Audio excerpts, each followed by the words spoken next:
அனைவருக்கும் வணக்கம். தனுசு ராசிக்காரர்களுக்கு திருமண தடைகள் உட்பட வாழ்வில் சந்திக்கக்கூடிய பல்வேறு வகையான சுப தடைகளை நீக்கி நல்ல முன்னேற்றம் மகிழ்ச்சி பெறுவதற்கு நிச்சயமாக பங்குனி உத்தர வழிபாடானது மிகப்பெரிய அளவில் பங்கு வகுக்கிறது என்பதை தெளிவாக உறுதிப்படுத்துகின்றன. இந்த வரக்கூடிய இந்த பங்குனி உத்தர தினத்தன்று கிரகநிலைகளின் அமைப்பு எப்படி உள்ளது என்று ஆராய்ந்து பார்க்கும்போது சூரியன் மிக வலுவாக சுகஸ்தானத்தில் வீற்றிருக்கும் போது சந்திரன் பங்குனி மாதத்தில் உத்தரம் நட்சத்திரத்தில் நுழையும் போது இந்த பங்குனி உத்தர வழிபாடானது கொண்டாடப்படுகிறது. சந்திரன் 9ஆம் இடமான பாகியஸ்தானத்தில் உத்தரம் நட்சத்திரத்தில் வரும்போது சூரியன் சுகஸ்தானமாகிய 4ஆம் இடத்தில் இருக்கும் போது இந்த நிகழ்வானது மிக சிறப்பாக கொண்டாடப்படுகிறது. இந்த வருடத்தில் சூரியனுடன் இணைந்து ராகு மற்றும் புதன் போன்ற கிரகநிலைகள் இணைந்திருப்பது தனுசு ராசிக்காரர்களுக்கு மிக சிறப்பான ஒரு அமைப்பாகவும் சுப நிகழ்வுகளில் ஏற்படக்கூடிய தடைகளை விளக்கக்கூடிய ஒரு அமைப்பாக பார்க்கப்படுகிறது. சந்திரனும் 9 மற்றும் 10 ஆகிய இடங்களில் சஞ்சரிப்பதால் அமோகமான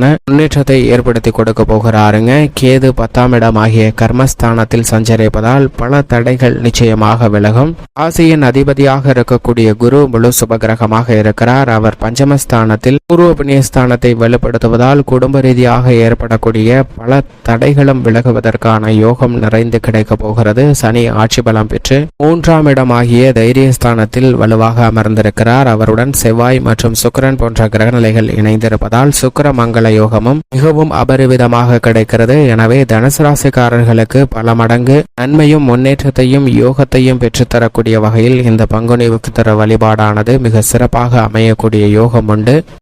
பங்குனி உத்தரம் திருமண தடைகளை நீக்கும் வழிபாடாக நிச்சயமாக திகழ்கிறது என்பதை கிரகநிலைகள் மட்டுமல்ல தெய்வங்களுடைய திருமணங்களும் அதை உறுதிப்படுத்தக்கூடிய வகையில் அமைகிறது. ஏனென்றால் முருக பெருமாளின் திருமணம், ராமரின் திருமணம், சிவன் பார்வதியின் திருமணம் என பல திருமணங்களை இந்த பங்குனி உத்திரம்தான் நிறைவேற்றியிருக்கிறது. எனவே பல்வேறு வகையில வாழ்வில் சந்திக்கக்கூடிய திருமண தடைகள் நீங்குவதற்கு மிக முக்கிய வழிபாடாக இந்த பங்குனி உத்திர வழிபாடு அமைந்துள்ளது. பொதுவாக மீன ராசியில் சூரியன் இருக்கும் போது உத்திர நட்சத்திரம் வரும் வேளையில் இந்த பங்குனி உத்திரமானது கொண்டாடப்படுகிறது.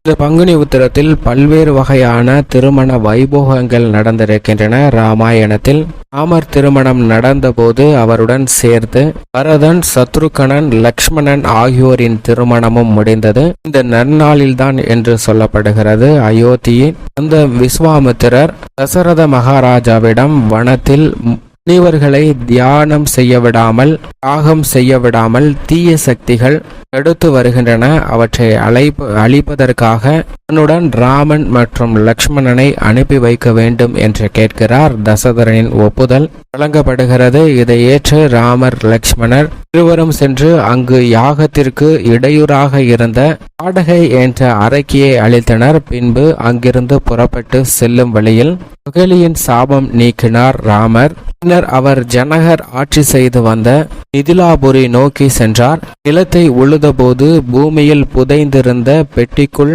இருந்து கிடைத்த குழந்தையை ஜனகர் வளர்த்தார். அவருக்கு சீதை தேவி என்று பெயர் சூட்டி வளர்த்து வந்தார். அவருக்கு திருமண வைபோக ஏற்பாடு செய்யப்பட்டிருந்தது. அதற்கு போட்டியாக தன்னிடம் இருக்கும் சிவதனுசுவை வளைத்து நானேற்றி வெற்றி பெறும் ஆண்மகனுக்கு திருமணம் செய்து கொடுப்பேன் என்று ஜனகர் அறிவித்திருந்தார். அதன்படி மிதிலாபுரி வந்த ராமர் சிவதனுசை தன் புஜபலத்தால் வளைத்தது மட்டுமல்லாது அந்த வில்லை உடைக்கவும் செய்தார். அப்போது ஜனகர் அங்கிருந்த தன்னுடைய புரோகிதரை நோக்கி, இவர்களுக்கு விவாகம் நடைபெற வேண்டும், அதற்கான ஏற்பாடுகளை செய்யுங்கள். மற்றொரு மகள் ஊர்மிளாவை லட்சுமணனுக்கும் என் சகோதரரின் குமாரிகளின் திருமணமும் நடைபெற வேண்டும் என்ற அறிவிப்பை வெளியிடுகிறார். இன்று மகம் நட்சத்திரம், அடுத்த 3 நாட்களில் உத்திரம் நட்சத்திரம் வருகிறது. இந்த நன்னாளில் இந்த 4 திருமணமும் நடைபெற வேண்டும் என்று குறிப்பிட அதன்படியே 4 திருமணமும் நடைபெறுகிறது. ராமர், பரதன், சத்ருகனன், லக்ஷ்மணன் ஆகிய 4 திருமணங்களும் இந்த பங்குனி உத்திர வைபோகத்தில் தான் நடைபெறுகிறது.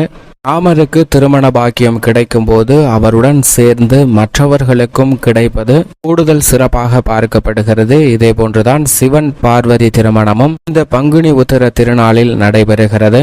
இதேபோன்று முருகர் பெருமானின் கல்யாண திருவைபவமும் இந்த பங்குனி உத்திர தினத்தன்றுதான் நடைபெறுகிறது. முருக பெருமார் தேவர்களின் வேண்டுகோள் படி சூரபத்மனை வதம் செய்ததற்கு பிறகு முருகனின் அரிய செயலுக்காக தேவர்களின் துயரத்தை அவர் துடைத்தெறிந்த காரணத்தினாலும் தேவர்களின் தலைவனாகிய தேவேந்திரன் தன்னுடைய மகள் தெய்வானையை முருக பெருமாளுக்கு மனம் முடித்து கொடுத்தார். அப்படி மனம் முடித்து கொடுக்கக்கூடிய தினமானதுதான் இந்த பங்குனி உத்திரம். இதுபோன்று பல்வேறு வகையான திருமணங்கள் இந்த நாளில் நடைபெற்றுள்ளதுதான் சிறப்பு. தெய்வங்களுக்கு திருமண யோகம் நிறைந்து கிடைக்கக்கூடிய இந்த நாளில் சாதாரண மானுடராக இருக்கக்கூடியவர்கள் திருமணத்திற்காக வேண்டி வழிபாட்டை மேற்கொள்ளும் போது அவர்களுடைய வாழ்வில் இன்ப செய்தியாக இந்த திருமண வைபோகம் கிடைப்பதற்கான யோகம் உண்டு என்பதை இதுபோன்ற தெய்வீக வழிபாடுகள் உறுதிப்படுத்துகின்றன. அது மட்டுமல்லாது ஆண்டாள் திருமணமும் நடைபெற்றது இந்த பங்குனி உத்திரத்தில்தான்.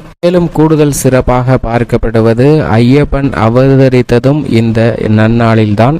எனவேதான் இந்த நாளில் 2024 அன்று 25ஆம் தேதி மார்ச் மாதம் வருகின்ற இந்த பங்குனி உத்திர தினத்தன்று புண்ணிய நதிகளில் அல்லது குளங்களில் நீராடி ஆலயங்களில் நடைபெறுகின்ற தெய்வீக திருக்கல்யாணங்களை காண்பதன் மூலம் மிக மிக சிறப்பான விசேஷம் உங்களுடைய வாழ்வில் கிடைப்பதற்கான யோகம் உண்டு என்பதை உறுதிப்படுத்துகின்றன. அது மட்டுமல்லாது பலர் விரதம் இருந்து முருகப்பெருமானின் அறுபடை வீடுகளில் சென்று தரிசிப்பது மட்டுமல்லாது பழனி, சுவாமிமலை போன்ற தலங்களுக்கு சென்று வழிபாடு செய்வதால் மிக பெரிய அளவில் இருக்கக்கூடிய தோஷங்கள் பாதிப்புகள் விலகி தங்களுடைய வாழ்வில் திருமண பாக்கியம் மங்கள வைபோகம் நிறைந்து கிடைப்பதற்கான யோகம் உருவாகிறது. இந்த பங்குனி உத்திர விரதத்தை நிச்சயமாக பெண்கள் மட்டுமல்ல ஆண்களும் கடைபிடிக்கலாம். பங்குனி உத்திர தினத்தன்று விரதம் எடுத்து தெய்வீக திருக்கல்யாணத்தை காண்பதன் மூலம் அவர்களுடைய வாழ்வில் இருக்கக்கூடிய திருமண தடைகள் நீங்கும், நல்ல வரன் கிடைத்து திருமண பாக்கியம் அமைவதற்கான யோகமும் காதல் திருமணம் செய்வதற்கான வாய்ப்பும் கிரகநிலைகளை உருவாக்கி கொடுக்கக்கூடிய ஒரு சூழ்நிலை நிச்சயமாக உருவாகும் என்பதை இந்த பங்குனி உத்திர வழிபாடானது மிக சிறப்பாக உறுதிப்படுத்துகிறது. மட்டுமல்லாது திருமணமாகி பல்வேறு வகையான கருத்து வேறுபாடுகளால் பிரிந்து சென்றவர்கள் கூட மீண்டும் தங்களுடைய திருமண பந்தத்தில் இணைந்து மகிழ்ச்சியாக வாழ்வதற்கான யோகமும் நிறைந்து கிடைக்கக்கூடிய ஒரு தருணமாக பார்க்கப்படுகிறது. எனவேதான் இந்த பங்குனி உத்திர வழிபாட்டை மிக சிறப்பாக மேற்கொண்டால் பல்வேறு வகையான திருமண தடைகள் மட்டுமல்ல வாழ்வில் ஏற்படக்கூடிய பல சுப தடைகள் விலகி மகிழ்ச்சி நிச்சயமாக கிடைக்கும் என்பதை கிரகநிலைகள் தெளிவாகவும் துல்லியமாகவும் உறுதிப்படுத்துகின்றன. எனவே இந்த பங்குனி உத்திரத்தன்று விரதமிருந்து வழிபாட்டை மேற்கொள்ளுங்கள். நிச்சயமாக தங்களுடைய வாழ்வில் எதிர்பார்க்கக்கூடிய பல சுப காரியங்கள் வெற்றிகரமாக கிடைக்கும். இவ்வளவு மேன்மையும் சிறப்பும் மிகுந்த பங்குனி உத்திர வழிபாட்டை நிச்சயமாக தனுசு ராசிக்காரர்கள் அன்றைய தினத்தன்று விரதமிருந்து அருகாமையில் உள்ள சிவபெருமான் அல்லது முருகன் ஆலயம் சென்று தெய்வீக திருக்கல்யாணத்தை காண்பதால் தங்களுடைய வாழ்வில் திருமண தடைகள் நிச்சயமாக நீங்கும். நீங்கள் எதிர்பார்க்கக்கூடிய பல சுப நிகழ்வுகளில் ஏற்படக்கூடிய தடைகளும் விலகி வாழ்வில் மகிழ்ச்சியும் புத்துணர்ச்சியும் இரட்டிப்பாக கிடைப்பதற்கான யோகம் நிச்சயமாக தனுசு ராசிக்காரர்களுக்கு உண்டு.